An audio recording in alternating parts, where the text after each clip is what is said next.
Njala manungsa Panglimbang 5 menit dina Ngatpaing tanggal 20 Januari taun 2026 kapethik saka Injil Matius bab 4 ayat 12 tekan ayat 23. Ana panemu kang ngandhakake menawa donya iki sawijining papan kanggo mbuwang wong-wong dosa. Mula kahanane ya ala ora karu-karuan. Bisa kasipati dhewe kadurakan lan kadurjanan kang tuwuh ngrembaka nak kemanak kaya-kaya ora ana pakon paugeran kang saguh nyandhek lan ngendhaleni. Akeh para panegak hukum kang uga kagubet kajireting prakara hukum. Minangka sawijining penegak hukum, dheweke ora bisa jejeg marga atine condong mring piyala. Tundhone wong padha ginawi rekasa lan sangsara. Pratelan Cecala ndak angkat minangka pancatan panglimbang waosan dina iki. Kacaritakake Gusti Yesus Sang Juru Slamet ing jagat sadurunge nindakake perutusan dalem mider-mider golek murid. Sawetara juru misaya iwak pinilih tinimbalan minangka murid. Wong-wong mau yaiku Simon Petrus lan Andreas sedulure sarta Yakobus lan Yohanes anake Zebedeus. Wong-wong mau tinimbalan kanggo mbiyantu Gusti Yesus njala manungsa.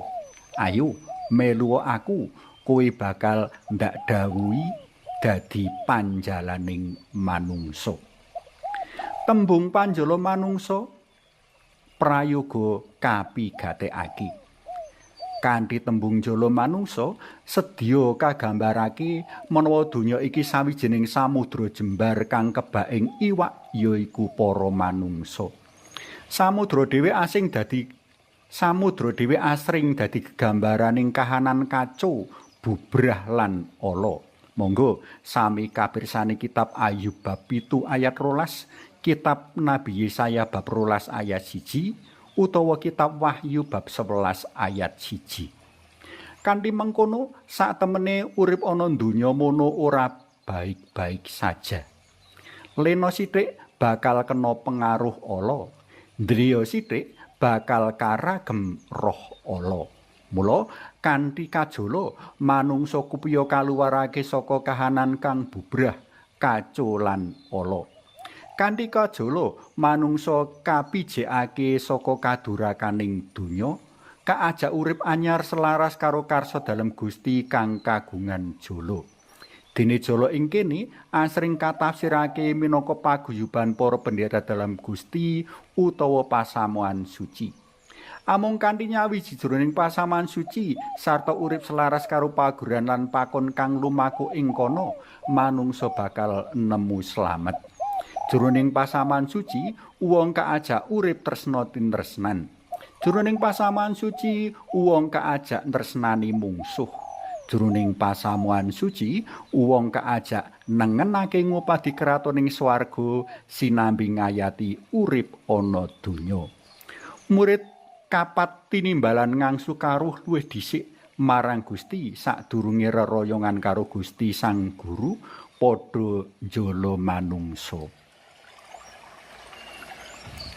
Prostresna pelem kinasih perlu kasadari menawa minangka warga pasaman suci awake dhewe wis kaentasake saka jagat piyala lan ngayati urip anyar selaras karo pakon piwulang dalem Gusti. Perlu kasadari menawa sakwise nglakoni urip anyar awake dhewe uga tinimbalan nyelametake sedulur-sedulur liya kang isih ana njaban pepantan kanggo nyawiji jroning pepantan amrih slamet. Utawa awake dhewe tinimbalan njaga para sedulur kang wis ana sakjeron jala pepantan pasaman suci amrih ora jepat lan mlumpat metu saka pepantan saengga kelangan kanugrahan kaslametane. Suawi sami munjuk, kunjung asma dalem Yang Rama Sang Yang Putra tuwin Yang Roh Suci. Amin. Gusti Yesus kawula munjuk sembah nuwun awit kekeran sabda dalem dinten menika ugi aya dados penjolo manungsa. Nyuwun kekiyatan dalem amrih kawula dados panjolo-panjolo manungsa ingkang pitaya. Amin. Kunjung asma dalam Yang Rama, Sang Yang Putra, Tuwin Yang Roh Suci. Amin.